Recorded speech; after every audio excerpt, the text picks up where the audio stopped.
The god of war arrives. The air in late June 1941 tasted of dust, hot metal, and the sweet, cloying scent of pine needles crushed under the tracks of thousands of Panzer III and IV tanks. For Oberstfreiter Klaus Richter, a 24-year-old from a village near Stuttgart, it was the taste of invincibility. He was part of the relentless advance of Army Group Center, a cog in a machine that seemed to defy the laws of physics and geography, chewing up the Soviet landscape at a pace that beggared belief. The propaganda had been effective. He and his comrades in the 321st Infantry Division had been steeped in it for months. They were crusaders against Judeo-Bolshevism, saviors of European culture bringing order to a primitive, mismanaged land. The inhabitants, they were told, were subhuman, a mongrelized race ruled by commissars who were to be shot on sight, as per the Führer's directive. Archival footage from this period, filmed by the propaganda company units, shows faces like Klaus's, young, sunburnt, confident, peering from the back of SD, KFZ, 251 half-tracks, their eyes scanning a horizon that seemed to promise nothing but victory. Their initial encounters with the Red Army did little to dispel this myth. Thousands of Soviet soldiers, poorly led and equipped, surrendered in vast pockets. The roadsides were littered with the smoldering husks of BT-7 and T-26 tanks, their thin armor no match for the 88mm anti-aircraft guns the Wehrmacht had turned into fearsome tank killers. Klaus's Mauser Carabiner 98K rifle felt like an extension of his will, a tool of a superior culture. His unit's task was to follow the armored spearheads, mopping up resistance and securing the rear areas.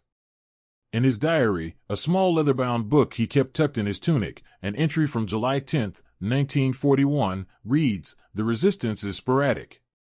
The land is vast and empty. The people stare as we pass, their faces blank. They do not look like the monsters from the posters. They just look beaten." This small seed of cognitive dissonance was planted early. The tactical reality was overwhelming success. The human reality was a parade of bewildered, terrified faces that didn't quite match the demonic caricatures drawn by Goebbels's artists. The War of Annihilation, in its first weeks, felt more like a colossal police action against a broken state. But the orders remained absolute. A directive issued by the commander of the 17th Army, General von Stulpnagel, and circulated to units like Klaus's, was unequivocal. Any intimate relationship with male or female prisoners or civilians is strictly forbidden. German soldiers must at all times maintain their distance, as befits a representative of the master race. The penalty was severe: transfer to a penal battalion or court-martial. For now, drunk on victory and the forward momentum of the advance, the order seemed simple enough to follow. Hello, listener, let me know where you're watching from. And if you don't mind subscribing to the channel and giving it a like, I'd be very pleased as the author. Enjoy listening. A village named Ozerovo. By September 1941, the Blitzkrieg's lightning pace had slowed. The autumn rains, the Rastrutitsa, had begun, turning the unpaved roads into impassable quagmires of mud that could swallow a supply truck whole. Klaus Richter's division was assigned to garrison duty in a cluster of villages in occupied Belarus, a region rife with forests and marshes that would soon become the domain of partisans. His company took up residence in a village named Ozerovo, a place not found on any grand strategic map but which would become the entire world for him. It was a typical collection of log izbas with thatched roofs, centered around a small Orthodox church whose onion dome had been tarnished by neglect under Soviet anti-religious policies. The men were quartered in the larger buildings, the school, the abandoned collective farm office, while the officers took the best houses. The war, for the moment, had become static. A daily routine of patrols, guard duty, and the crushing boredom of occupation set in. In one of these izbas lived Svetlana Orlova. She was 22. Before the invasion, she had been a student at the Pedagogical Institute in Minsk, hoping to become a teacher. She had returned to her family's home for the summer just before the Germans came. Her world had not just been turned upside down, it had been atomized. Her father and two brothers, conscripted in the first chaotic week, had vanished into the maw of the Red Army. Mail had ceased. The radio broadcast only German military marches or crackled with Soviet propaganda from some distant, unknown location. Fear was a constant, metallic taste in her mouth. The Germans were a terrifying, alien presence. They were loud, their language was harsh and guttural, and they moved with an air of ownership, their hobnailed boots echoing on the dirt paths where she had played as a child. Declassified NKVD interviews conducted after the war with women in her position reveal a state of profound shock and paralysis. One woman testified, "They arrived, and everything stopped. The party chairman had fled. The police were gone. There was no law but theirs. We did not know if we would be killed in an hour or a day. We only knew how to be invisible." Svetlana's strategy, and that of her mother, Elena, was one of invisibility. They kept their heads down, averted their eyes, and prayed. But invisibility was impossible when the occupiers were living on your doorstep, and starvation was a more immediate threat than a stray bullet. The economy of survival.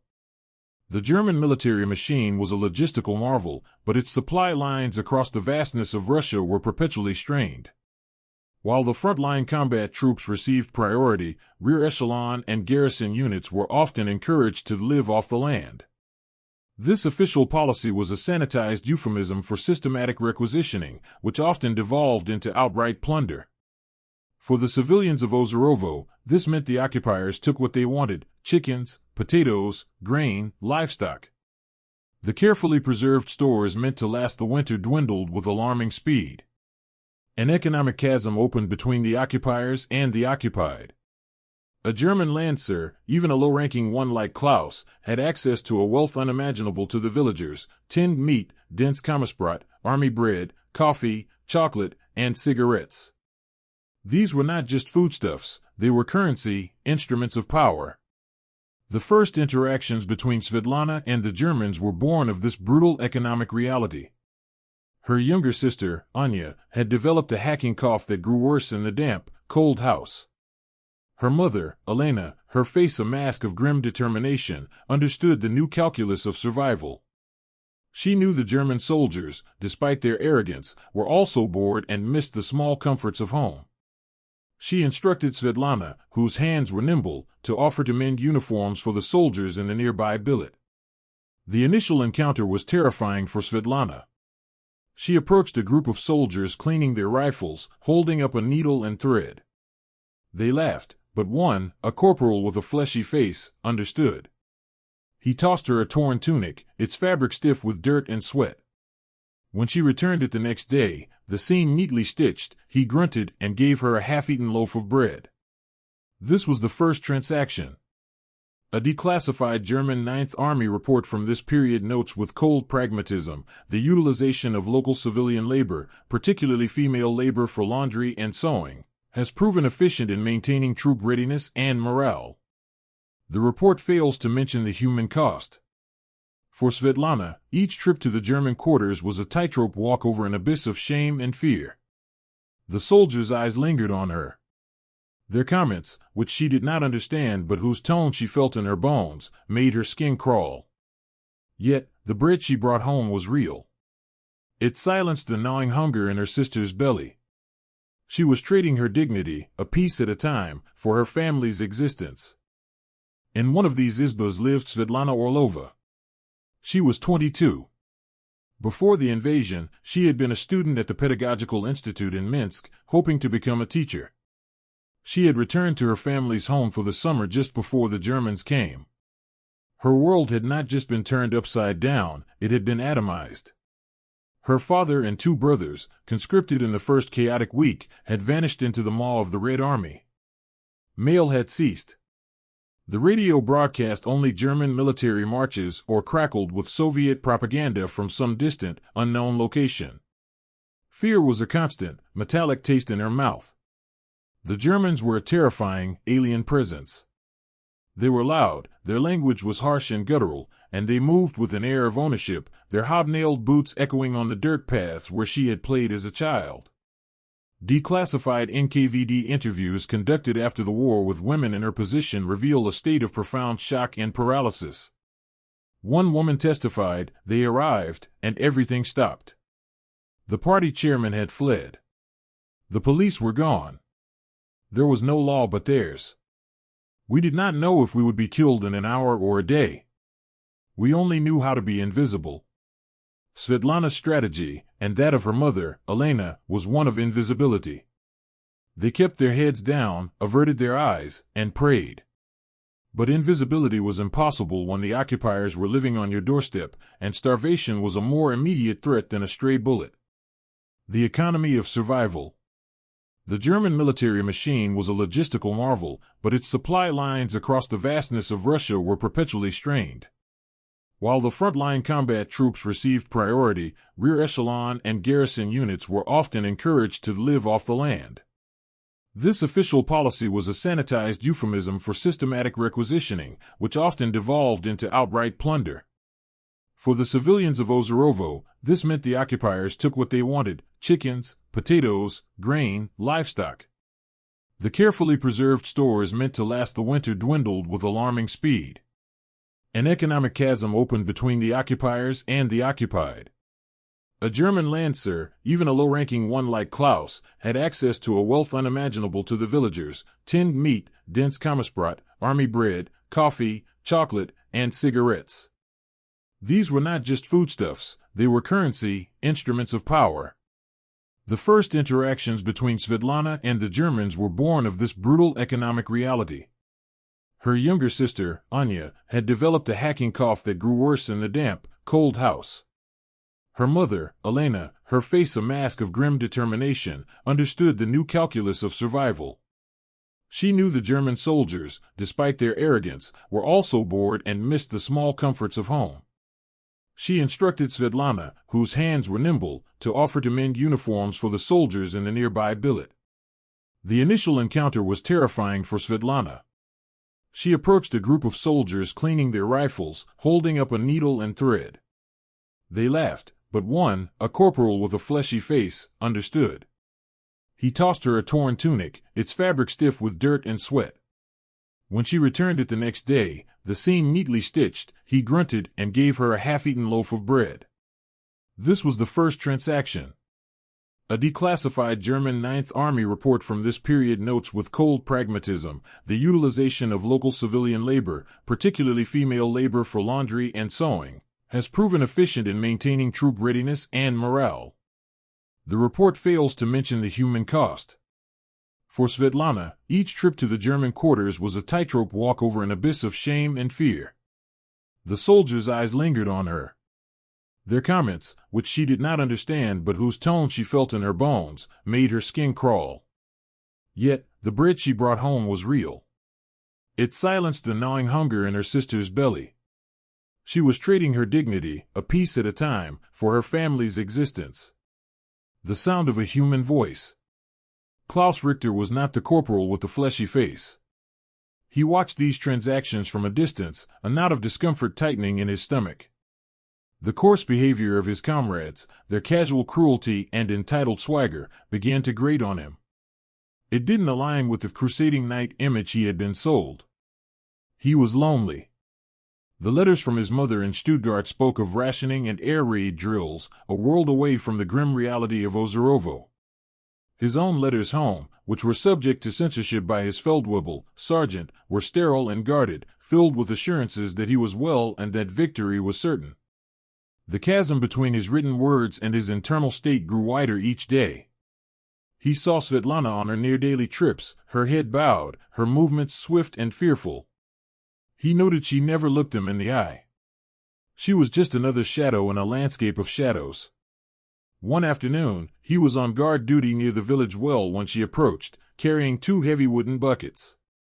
The well's crank mechanism was old and rusted, a testament to years of collective farm neglect.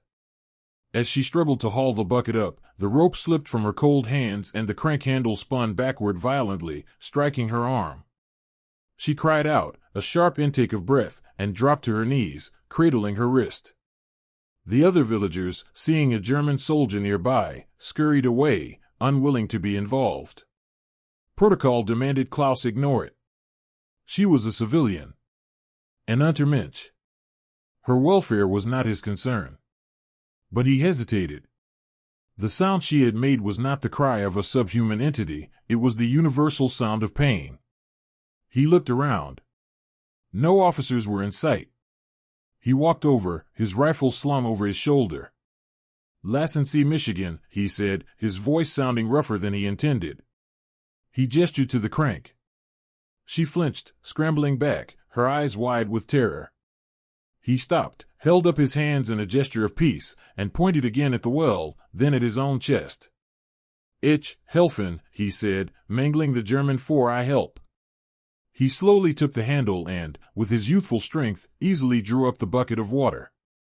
He then drew up the second one. He set them down a few feet away from her and stepped back, creating distance. She stared at him, her chest heaving, her expression a mixture of fear and utter confusion. For a long moment, there was only the sound of the wind and the dripping water.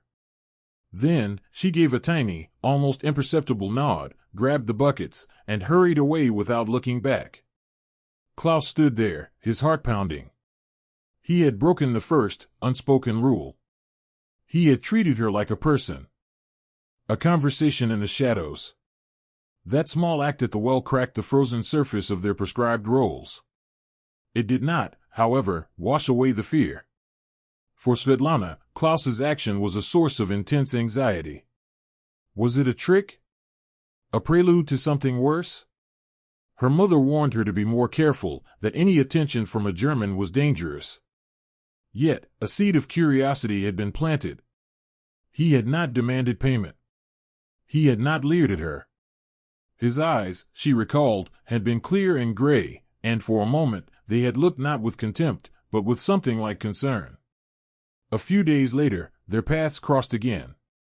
Klaus was patrolling the village perimeter at dusk. He saw her gathering firewood at the edge of the forest, a place the villagers increasingly avoided for fear of both partisans and German patrols. He knew he should order her back to her house. That was his duty. Instead, he found himself changing the course of his patrol, walking toward her. He approached slowly, deliberately keeping his rifle pointed at the ground. "Guten Abend," he said quietly. She froze, a bundle of twigs in her arms. He tried again, using one of the few Russian words he had picked up from a phrasebook issued to the troops. "Dobry večer." Good evening. The sound of her own language from his mouth was so shocking that she looked up at him directly for the first time. He pointed to the wood she had gathered. "Kolodno," he said. Cold. It was a simple, stupid observation, but it was an attempt at communication. She nodded, her throat tight. Then, summoning a courage she didn't know she possessed, she replied in a whisper. "De Kolodno." "Yes." "Cold." The conversation was stilted, a clumsy exchange of single words and gestures. He learned her name, Svetlana, and she learned his, Klaus. He pointed to a photograph he kept in his wallet, of his parents and their dog in a garden. "Mean family," he said. "Family." She understood. She gestured back toward her izba. "Moja semya." "My family." For 10 minutes, they stood in the deepening twilight, two enemies finding a fragile, terrifying patch of common ground. The risk was immense. A fellow soldier or a suspicious villager seeing them could mean disaster. As he turned to leave, he pressed something into her hand. It was a bar of Coca-Cola, the high-caffeine chocolate issued to pilots and elite troops. "For your sister," he managed, combining German and a gesture. Then he melted back into the shadows of his patrol route. Svetlana ran home, her heart a frantic drum against her ribs. In her hand, the chocolate was a warm, heavy secret. It was not a payment. It was a gift. And with that gift, the line between occupier and occupied, between victor and vanquished, had been irrevocably blurred. An archive of whispers. Their relationship evolved in the spaces between worlds, and the hushed moments stolen at twilight and the dead of night. Their primary meeting place became the ruins of a small stone shed at the far end of the village cemetery, a place shunned by both the superstitious villagers and the pragmatic German soldiers. Here, surrounded by tilted crosses and weathered Cyrillic headstones, they built a fragile sanctuary. Communication, initially a clumsy pantomime, deepened into a language of its own. Klaus had acquired a German-Russian military phrasebook, and its well-thumbed pages became their Rosetta Stone. They would sit on a fallen stone wall, the cold seeping through their clothes, and point at words, sounding them out with intense concentration. Arbeit, work, he would say, and then trace the calluses on his hands, explaining through gestures that his father was a carpenter. She would reply with Ukadelnitsa, teacher, and draw equations in the dirt, her face animated for the first time as she tried to convey her lost dream of teaching mathematics. This was more than a mere exchange of vocabulary, it was an act of profound mutual recognition. From Klaus's rucksack came not just life-saving food, a can of pâté, a bag of sugar, precious coffee beans, but also glimpses of a world beyond the war. He showed her a dog-eared copy of Goethe's poetry, reading a few lines aloud. The meaning was lost on her, but the cadence and the reverence in his voice spoke volumes. He described Stuttgart, not as a bastion of National Socialism, but as a city of hills and vineyards, of his mother's garden. Through his words, Svetlana began to see him not as a gray uniform, an extension of the Wehrmacht war machine, but as Klaus, a young man who missed his dog and worried about his parents. In turn, Svetlana cautiously unveiled her own history. She spoke of her life in Minsk, of the university library, of summer festivals by the Svislak River. She described her father's booming laugh and her brother's teasing. Each shared memory was an act of resistance against the dehumanizing ideology that defined their conflict. In a declassified letter from another soldier on the Eastern Front to his wife, later intercepted by Allied intelligence, we find an echo of this sentiment: "They are not the beasts we were told. I spoke with a woman today who was mending my coat. She cried when she spoke of her son. They are like us, Liesel. They are just like us. For God's sake, don't tell anyone I wrote this." For Klaus and Svetlana, their secret conversations in the cemetery became a personal archive of whispers, a testament to a shared humanity that the official histories of both Berlin and Moscow sought to erase. The risk was breathless. Every rustle of leaves, every distant dog's bark, sent a jolt of adrenaline through them. Yet they kept returning, driven by a need that was now deeper than hunger or loneliness, the need to see oneself reflected as human in the eyes of the enemy. The German blanket. The village of Ozarovo had its own intelligence network, one that operated not with radios and codes, but with lowered voices over washing troughs, with knowing glances exchanged at the communal well, and with the potent currency of suspicion. Svetlana's family was surviving the winter better than most. While other children were pale with hunger, her sister Anya's cheeks had regained a hint of color. While other households burned furniture to stay warm, the Orlova Izba always seemed to have a small but steady supply of firewood. The source of this relative prosperity was an open secret, and it festered like a wound in the community's heart. Svetlana became a pariah. The other women would fall silent when she approached. The term they used for women like her was Nemetskaya Podstilka, the German blanket. It was a slur spat with the venom of envy, righteousness, and profound communal pain. Every family in the village had lost someone, a father, a son, a brother, to the invaders. Svetlana's association with one of them was seen not as a desperate strategy for survival, but as a deep betrayal. This social ostracism was a heavy burden. Her mother, Elena, bore it with a stony, pragmatic silence. She never asked about the source of the chocolate or the tins of meat, but her eyes, when she looked at Svetlana, held a complex mixture of gratitude and sorrow. In the cramped, smoky confines of their one-room home, an unspoken tension grew. A surviving diary of a Ukrainian woman from a similar situation reveals this internal turmoil. "My neighbors call me a whore.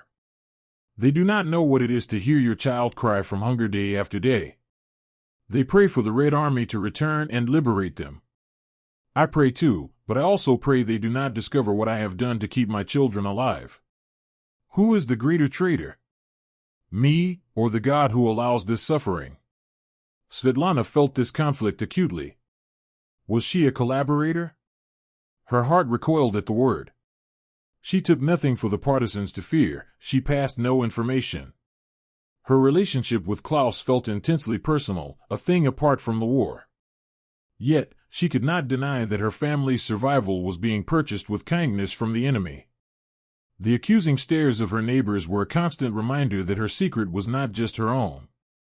If discovered by the wrong people, it could bring ruin not only from the Germans, but from the shadowy figures who were beginning to make their presence felt in the forests surrounding Ozorovo, the Partisans, for whom a German blanket was a traitor deserving of a swift and brutal sentence. The wolf pack's gaze. Within the German barracks, the 3rd Platoon of the 321st Infantry Division was a microcosm of the Wehrmacht itself. There was the ideologue, Feldwebel Schmidt, a humorless Prussian who saw Bolshevik conspiracies in every shadow and whose greatest pleasure was enforcing petty regulations. There was the cynic, Corporal Metzger, a barrel-chested veteran of the French campaign who viewed the war as a grim business of plunder and survival, and who treated the local population with a contempt born of ingrained superiority and weariness. And then there was Klaus Richter, increasingly an outsider in his own unit. His comrades noticed a change in him. He grew quiet, withdrawn from their crude jokes and card games. He bartered his liquor and cigarette rations not for trinkets or favors from the other soldiers, but for extra food items from the company cook. Metzger, in particular, watched him with a predatory gaze. "Getting soft, Richter," he would sneer, his voice laced with insinuation.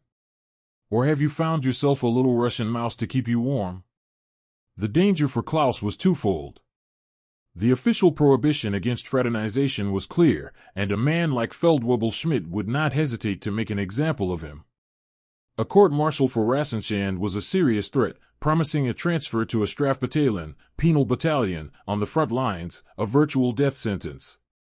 These units were used for the most hazardous tasks, clearing minefields by walking through them, or leading suicidal assaults on fortified positions. But the unofficial threat from men like Metzger was just as palpable. In the claustrophobic social dynamics of the platoon, any perceived weakness or deviation from the norm could make one a target.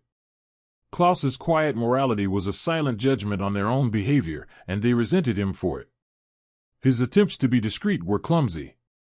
A smudge of lipstick on a bar of chocolate he'd intended for Svetlana, noticed by another soldier. His tunic, mended with a thread color not used by the company tailor. Small details, but in the crushing boredom of occupation, they were amplified into major points of gossip and suspicion. An entry in Klaus's diary from late November 1941 reads, "Metzger knows. He doesn't know for certain, but he watches me. The way a wolf watches a sheep. He asks where I go on my walks. I feel his eyes on my back even when he is not there. Here, the enemy is not only in the forest. He sleeps in the bunk above me." The pack had sensed a deviation, and it was beginning to circle. The forest awakens. As winter tightened its icy grip on Belarus, the war shifted. The grand armored thrusts had frozen in the snows before Moscow, and in the vast rear areas, a new conflict was igniting. The forests and swamps around Ozorovo, once empty, now held a growing partisan threat. Their strategy, learned through brutal trial and error, was one of 1,000 cuts. There were ghosts who struck and vanished. A telephone wire cut. A lone sentry found with his throat slit. A supply convoy ambushed on a forest road. For the men of the 321st Division, the occupation transformed from monotonous guard duty into a nerve-wracking guerrilla war. The line between civilian and combatant, already blurred, evaporated completely. Was the old man chopping wood a harmless peasant or a spotter for a partisan brigade? Was the woman walking to the well carrying water or information? Every shadow held a potential threat. The German response, dictated by high command directives on combating partisan bands, Bandenbekämpfung, was one of collective punishment and overwhelming force. One frigid morning in early December, the war came directly to Ozorovo.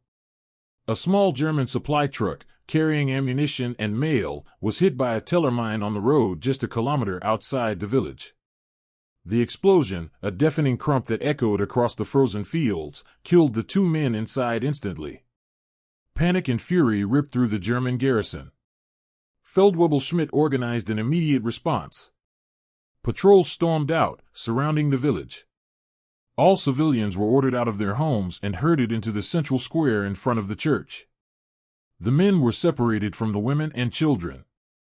Klaus stood with his squad, his rifle held at the ready, his breath pluming in the freezing air. He scanned the crowd of terrified faces, searching for Svetlana.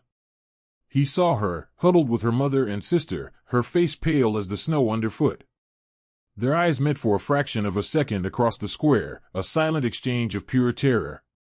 This was no longer about stolen conversations or secret gifts of chocolate. The impersonal, industrial violence of the war had crashed into their fragile sanctuary. The partisans, in their attempt to liberate the village, had just signed its death warrant.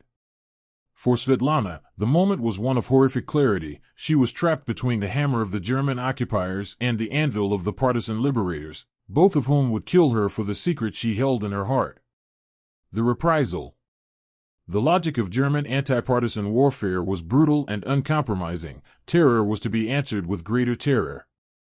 Since the perpetrators of the ambush had melted back into the forest, the village itself would be held accountable. The village elder, a stooped old man named Ivan, was dragged before the commanding officer, a hauptmann, captain, who had arrived from the battalion headquarters. The hauptmann demanded the names of the partisans. Ivan, his face ashen, swore on his soul that they knew nothing, that the partisans were not from their village. The captain's response was chillingly calm. As per the Befehlshaber directives, for every German killed, 10 civilians would be executed. The truck had held 2 soldiers. 20 hostages were to be taken. Feldwebel Schmidt, his face flushed with righteous fury, began moving down the line of assembled men, pulling them out at random. A teenager. A blacksmith. A man who had been too ill to flee. The screams of their wives and mothers filled the air. Klaus stood frozen, a silent, unwilling participant in the horror. His rifle felt unnaturally heavy, a cursed object. He watched as Schmidt and Metzger shoved the terrified men towards the wall of the church. This was the Vernichtungskrieg in its naked form, stripped of all propaganda and pretense. It was not a crusade, it was organized murder. He looked again toward Svetlana. He could see her praying, her lips moving silently, her eyes shut tight against the unfolding atrocity. Then, the hauptmann gave another order. The village had harbored partisans, it would be taught a lesson it would never forget. Torches were lit. Soldiers were ordered to set fire to the barns and several of the izbas on the edge of the village, as a warning. Metzger, a wild grin on his face, grabbed a torch and ran towards the nearest houses. Klaus's platoon was ordered to form a perimeter, to shoot anyone who tried to escape. He was now a guard in a concentration camp of his own making. The smell of burning pine and thatch filled his nostrils, a sickening incense for a pagan ritual of violence. He saw Metzger approaching the section of the village where Svetlana's house stood. In that moment, Klaus faced the ultimate crisis. His duty as a soldier, his instinct for self-preservation, and every ounce of his conditioning screamed at him to obey, to stand his ground, to be a good German soldier. But the face he saw in his mind was not the Führer's, but Svetlana's. The choice he would make in the next few seconds would determine not only their fates, but what, if anything, remained of his own humanity. An act of treasonous mercy. As Metzger, drunk on the power of the torch, lumbered towards the row of houses that included Svetlana's, something in Klaus Richter snapped. It wasn't a conscious decision, not a heroic calculus of risk and reward, but a visceral and voluntary reaction. Decades of discipline, from his father, his schoolmasters, the Wehrmacht, screamed at him to hold his position. But the image of Svetlana's face, white with terror in the crowd, superseded all of it. He broke formation. He took 3 quick steps to intercept Metzger, his heart hammering against his ribs so hard he thought it might break them. "Metzger, halt," he barked, using the formal, sharp tone of an order. Metzger stopped, turning with a look of incredulous fury. "What did you say, Richter? Get back in line before I report you." The torchlight cast dancing, demonic shadows across his face. This was the precipice. Behind him, Klaus could feel the burning eyes of Feldwebel Schmidt and the hauptmann. Open defiance was suicide. He needed to use their own logic, their own diseased system, against them. The Hauptmann's order, Klaus said, his voice miraculously steady, was to burn the barns and the houses on the outer perimeter as a warning. This row is central. Burning it goes against the specific directive. He was gambling, inventing a distinction where none might exist, praying that the German obsession with precise adherence to orders would override the mob's bloodlust. Metzger hesitated, his malevolent grin faltering. He looked from Klaus to the Hauptmann, who was watching the exchange with a cold, appraising stare. The seconds stretched into an eternity. For an officer, chaos was inefficient. A clear, delineated punishment was one thing, a wild, uncontrolled burning was another. It smacked of poor discipline. The Hauptmann gave a curt, almost imperceptible nod in Klaus's direction. "The Oberstfreiter is correct," he called out, his voice cutting through the din. "Confine the fires to the designated structures. Maintain discipline." Metzger shot Klaus a look of pure, undiluted hatred, a promise of future retribution, before spitting on the ground and turning away to follow the new order. Klaus stepped back into the line, his entire body trembling with the aftershock of adrenaline. He had saved her home. But in the cold, clear air of the square, as the firing squad raised their Mauser rifles to execute the 20 hostages against the church wall, he knew he had saved nothing at all. The synchronized crack of the rifles was a sound that would be seared into his memory forever, the final, brutal punctuation mark on his last shred of innocence. The price of a single moment. In the aftermath of the reprisal, a pall of smoke and death hung over Ozerovo. The surviving villagers moved like ghosts, their faces hollowed out by grief and terror. The burned-out shells of the barns and houses stood like skeletal warnings against the gray winter sky. Klaus Richter's act of intervention had not gone unnoticed. Within the tight confines of the platoon, he was now utterly isolated. Feldwebel Schmidt treated him with a frigid, contemptuous professionalism, assigning him the worst duties, latrine cleaning, the coldest pre-dawn guard shifts. But it was Metzger who was the real threat. His animosity was no longer veiled in sneering jokes, it was a palpable, predatory force. He would accidentally trip Klaus during drills, spill his food in the mess line, and whisper the word "Verräter," traitor, just loud enough for him to hear as he passed. Metzger was biding his time, waiting for Klaus to make a mistake he could not explain away. The true price of Klaus's action became clear one evening a week after the executions. Metzger cornered him behind the barracks as Klaus was cleaning his rifle. "You think you're clever, Richter," Metzger began, his voice low and menacing. "Thinking of the rules. I was watching you. I saw you looking at the girl in the crowd. The one from the house you were so keen to protect." Klaus's blood ran cold. "I don't know what you're talking about," he said, his voice tight. Metzger smiled, a cruel, knowing smirk. "Oh, I think you do. A pretty little thing. It would be a shame if something happened to her. A terrible shame if the Hauptmann learned that one of his men had a personal interest in protecting a piece of local livestock. A violation of racial purity. A matter for the Gestapo, maybe." The threat was no longer about a penal battalion. Metzger had raised the stakes to the level of the SS and their ideological enforcers. This was blackmail, pure and simple. "What do you want, Metzger?" Klaus asked, his hands clenching on the cold steel of his rifle. Metzger's eyes gleamed. "From now on, your extra rations, the coffee, the chocolate, the cigarettes, they come to me. And when I need a favor, a blind eye turned, you will provide it.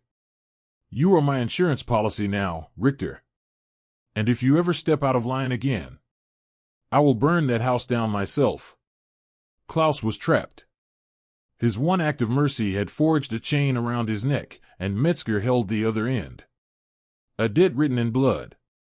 For Svetlana, the day of the reprisal had redrawn the map of her world.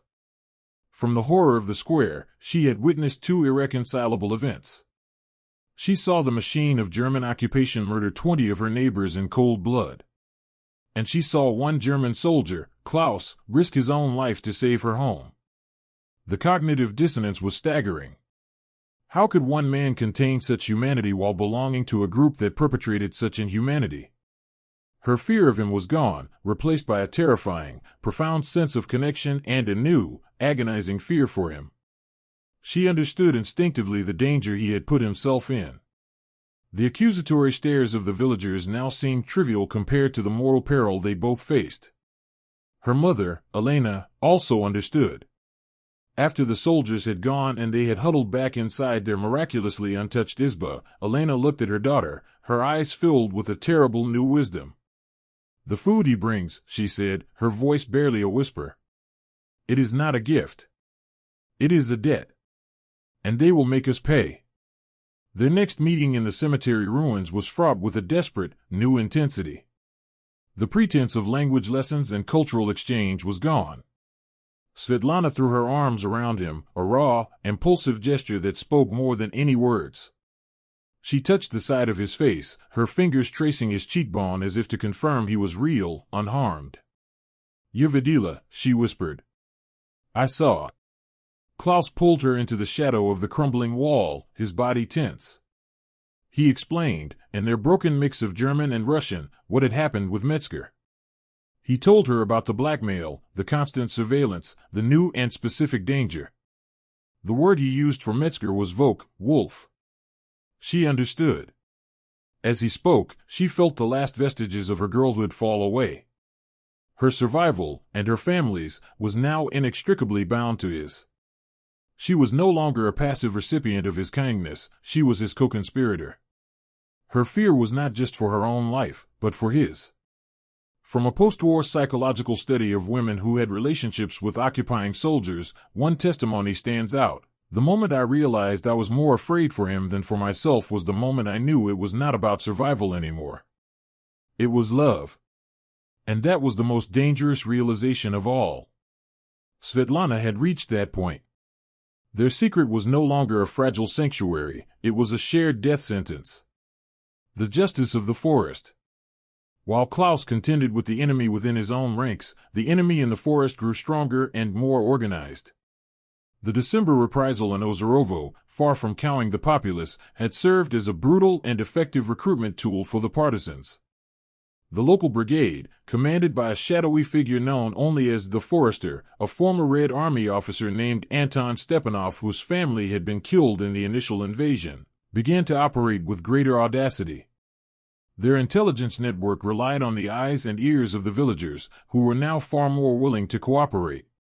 A child's observation, a woman's gossip, a farmer's report, all flowed into the partisan command post deep in the marshes. And their definition of collaborator was absolute and unforgiving. It included not just those who actively informed for the Germans, but also those who worked for them, slept with them, or benefited from their presence. Svetlana's name came to the forester's attention through a report from an old woman in Ozorovo, a neighbor whose son had been among the 20 men shot against the church wall. Fueled by grief and a burning need for vengeance, she had noted Svetlana's strange resilience, the way her family never seemed to starve. She reported seeing the German soldier, Klaus, near Svetlana's home on several occasions. For the forester, the equation was simple. A woman consorting with a German soldier was a traitor.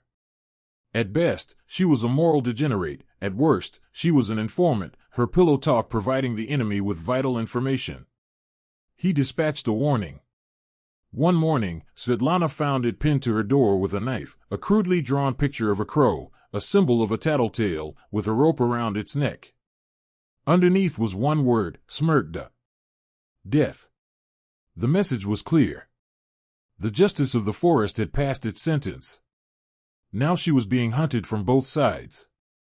The Germans, embodied by Metzger, saw her as a tool for blackmail.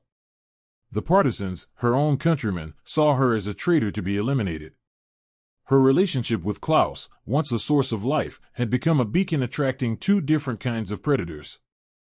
The Stalingrad transfer. In late January 1942, a single piece of paper altered the entire equation. A new directive arrived at the battalion headquarters, a telex typed on flimsy paper that carried the weight of destiny. The German Sixth Army, under General Paulus, was heavily engaged in the brutal street fighting of Stalingrad, and its losses were astronomical. To plug the gaps, the OKH, Oberkommando des Heers, the Army High Command, began combing through garrison units all across the rear areas for experienced infantrymen to be transferred to the front. The 321st Division was ordered to provide a levy of 200 men. Feldwebel Schmidt was tasked with drawing up the list for his company. It was a perfect opportunity to get rid of troublemakers, malcontents, and politically unreliable soldiers without the paperwork of a court-martial. For Schmidt, Klaus Richter's name was at the top of the list. He was a good soldier, technically, but his attitude had become sullen, and the incident at the reprisal had marked him as insubordinate. Metzger brought Klaus the news with undisguised glee. "Congratulations, hero," he crowed, waving the transfer orders. "You're going to Stalingrad. You'll get to be a real crusader now. Maybe you can find yourself a new little mouse to protect in the sewers there." The words hit Klaus like a physical blow. Stalingrad. He had read the sanitized accounts in the army newspaper, but the letters from wounded men being sent back told the real story. It was a meat grinder, a place where the life expectancy of a new replacement was measured in days, sometimes hours. This wasn't just a transfer, it was a death sentence delivered by bureaucratic means. He had 1 week. 1 week before he would be shipped east to be devoured by the city that was consuming an entire army. The threat from Metzger, the reprisal, the partisan warning, all of it paled in comparison to the finality of this order. His time with Svetlana, their stolen moments, their shared secret, it all had an expiration date. He could accept the order, march to his death, and leave Svetlana to face the wrath of Metzger and the partisans alone. Or he could do the unthinkable. He could desert. To run would mean being hunted by the Feldgendarmerie, military police, the SS, and the partisans. It was an act of absolute desperation, a leap into an abyss. But as he looked at the transfer order, at the cold, official typeface spelling out his doom, he realized it was the only choice he had left. He had to reach Svetlana. They had 1 week to devise a plan to escape hell together. The deserter's plan. The decision to desert crystallized in Klaus's mind not as a choice, but as a biological imperative. To go to Stalingrad was to die. To stay was to die, eventually, at the hands of Metzger or the partisans. The only path that held even a sliver of hope, however infinitesimal, was to run. But where? Deserting on the Eastern Front was a fool's errand. The vast, flat landscape offered no cover, and every village was either a German strongpoint or a nest of partisan spies. A German soldier wandering alone was a dead man. His only chance was to vanish into the one place the Wehrmacht could not fully control, the forest, the domain of his other enemy. He had to reach the partisans. He had to convince them he was more valuable alive than dead. This was the core of his desperate, half-insane plan, to defect, and to offer them something they couldn't refuse, not just himself, but a high-value German target. He had exactly 6 days before the transport was scheduled to depart. During a final, whispered meeting with Svetlana behind the cemetery, the air thick with the smell of frost and desperation, he laid out the plan. It was terrifyingly simple. He would kill Metzger. Metzger, the blackmailer, the tormentor, the embodiment of the Reich's sadistic cruelty. His death would solve 2 problems. It would eliminate the immediate threat to Svetlana and serve as a bloody calling card to the partisans. Klaus would make it look like a partisan attack, a sentry kill. Then, under the cover of the ensuing chaos, he would flee into the forest, following a route Svetlana would map out for him, a path that avoided both German patrols and known partisan traps. She would be his guide from afar. The final, most dangerous part of the plan was for her to act as his emissary. She would have to make contact with the partisan network, tell them a German deserter was coming, and that he had information, troop movements, garrison strength, and proof that he had turned against his own. "Tell them I killed the wolf," he whispered to her, his face pale in the moonlight. "Tell them I chose you." Svetlana listened, her heart a block of ice in her chest. She, the German blanket, was now being asked to walk into the lion's den and vouch for an enemy soldier. It was a suicide mission piled on top of a suicide mission. But as she looked into his eyes, she saw not a German, not an occupier, but the man who had stood between her and a torch. Duh, she breathed. Yes. The wolf's demise. The night before his scheduled departure was a chaos of freezing rain and wind, a perfect storm for murder. Metzger, arrogant and emboldened by Klaus's imminent transfer, had pulled rank to take the cushy late-night sentry post at the rear of the command billet, a spot sheltered from the wind and close to a hidden stash of schnapps. This was the opportunity Klaus had been waiting for. Armed with his bayonet and the chilling calm of a man with nothing left to lose, he slipped out of the barracks.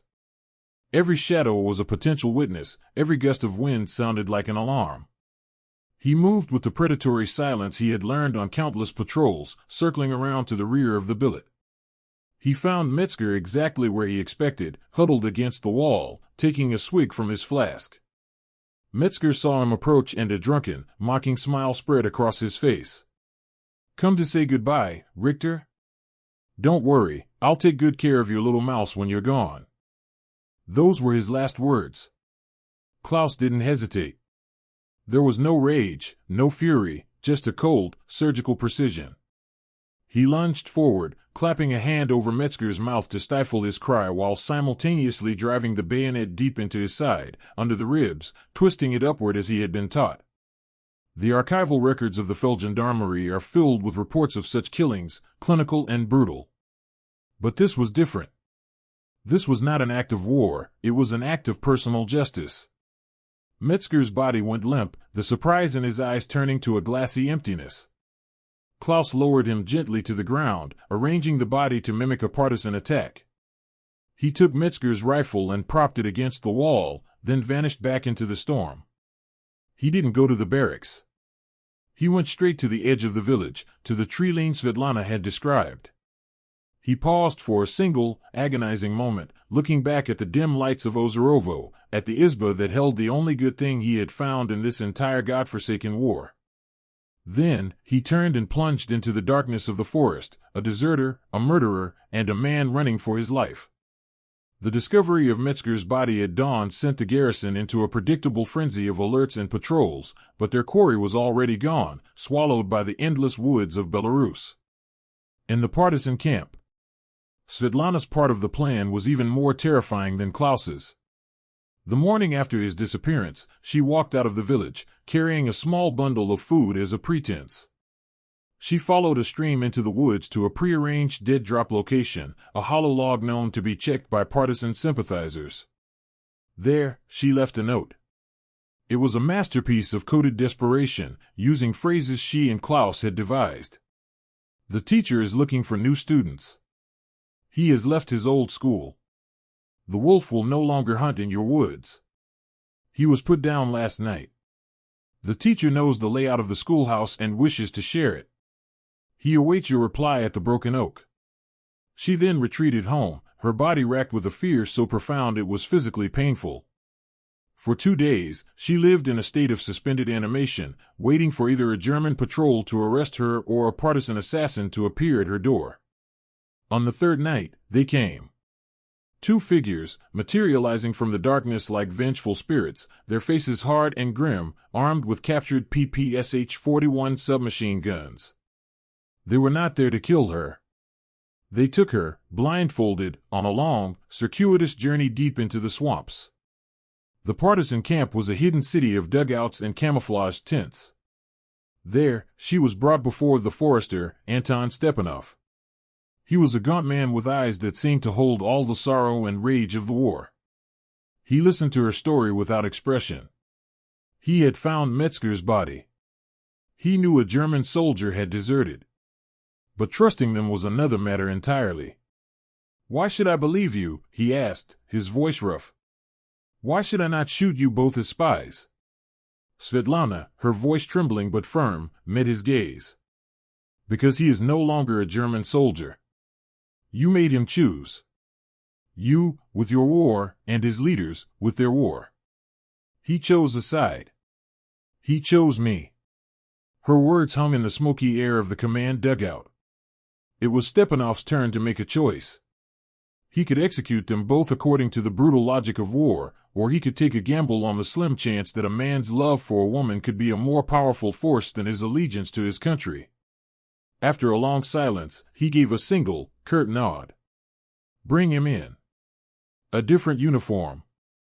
Klaus was found near the broken oak, half-frozen and delirious from hunger. He was disarmed and brought to the camp, where he and Svetlana were kept separated and interrogated relentlessly for days. Stepanov and his NKVD liaison officer grilled Klaus on every detail of the German garrison, unit strength, patrol schedules, machine gun placements, the character of the officers. Klaus answered every question. He held nothing back. He was a traitor to the Third Reich, and he embraced it. His information was cross-referenced, checked against reports from other informants. It was accurate. Crucially, his intimate knowledge of the platoon's routines and personalities provided a level of detail no ordinary spy could possess. He was a living intelligence asset. But the partisans still didn't trust him. He was given menial tasks, always under guard. He was the enemy, a living symbol of the atrocities they were fighting against. The turning point came during a German punitive expedition sent to clear the area. The partisans, forewarned by Klaus's information about the unit's tactics, prepared a massive ambush. During the firefight, the dugout serving as the field hospital took a direct mortar hit. Svetlana, who had been put to work as a nurse's aide, was trapped inside with several wounded partisans. The roof was collapsing and on fire. Without orders, without hesitation, Klaus ran into the burning structure. He emerged moments later, coughing from the thick smoke, carrying the unconscious form of Stepanov's own second-in-command, a man named Dmitri. He went back in twice more, pulling wounded men to safety before the roof finally caved in. He did this while German machine gun fire stitched the trees around him. In that single act, witnessed by the entire brigade, he ceased to be Klaus Richter, the German deserter. He became simply Klaus, the man who ran into the fire. A few days later, Stepanov approached him. He handed him not a German uniform, but a padded Soviet Telegrika jacket and a captured PPSH-41. "The enemy is that way," Stepanov said, pointing east. "Now, you fight with us." An echo in the archives. The rest of their story is lost to the grand narratives of the war, pieced together from fragmented reports and post-war testimonies. Klaus Richter, the former Oberstfreiter of the Wehrmacht, fought with Stepanov's partisan brigade for the remainder of the war. His knowledge of German tactics, equipment, and language proved invaluable. He planned ambushes, interrogated prisoners, and fought in skirmishes against his former countrymen. He was an anomaly, a ghost in the system, a German fighting for the Soviets. Svetlana Orlova remained with him in the camp, working as a medic, her status shifting from suspected collaborator to a respected member of the partisan family. Their love, born in secrecy and fear, was now lived openly in the heart of the resistance. It was a strange, harsh, and brutal life, but it was a life they had chosen together. Did they survive? The official records are silent. After the Red Army liberated Belarus in the summer of 1944 during Operation Bagration, most partisan units were absorbed into the regular army. Foreign nationals, especially former Wehrmacht soldiers, were typically handed over to the SMERSH, the counterintelligence agency. A man like Klaus would have been viewed with extreme suspicion. His fate could have been a quiet execution or a long journey to the Gulag. There is, however, one final, tantalizing clue. An unconfirmed report from a Soviet demobilization archive in Minsk, dated 1946, mentions a Svetlana Orlova, a former partisan medic, filing a request to have her marriage to one Klaus Richter, a German national granted special status for services to the Soviet Union, officially recognized. The request was denied. Whether they were allowed to live out their lives together in the scarred landscape of post-war Belarus, or were separated by the unforgiving machinery of the state they had helped to victory, remains unknown. Their story ends not with a definitive conclusion, but as an echo in the archives, a testament to the fact that even in the heart of a war of annihilation, amidst ideologies of absolute hatred, the stubborn, defiant, and treacherous complexities of human love could, for a brief time, forge a separate peace.